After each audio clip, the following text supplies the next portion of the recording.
अस्सलाम वालेकुम। नया पाकिस्तान के साथ मैं हूं आपकी होस्ट फरीहा हनीफ। आज हम मौजूद हैं एयर यूनिवर्सिटी में। यहां के स्टूडेंट्स के पास चलते हैं और कॉमन सेंस उनकी चेक करते हैं कि उनमें कॉमन सेंस है भी कि नहीं। मेरा सवाल ये है कि वो ऐसी कौन सी चीज़ है जो बगैर पंखों के उड़ती है और बगैर आंखों के रोती है। अगर आपको हमारा जवाब आता है तो कॉमेंट सेक्शन में कॉमेंट ज़रूर कीजिएगा।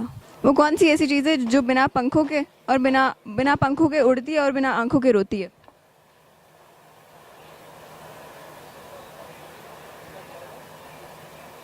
बिना पंखों के उड़ती है और बिना आंखों के रोती है।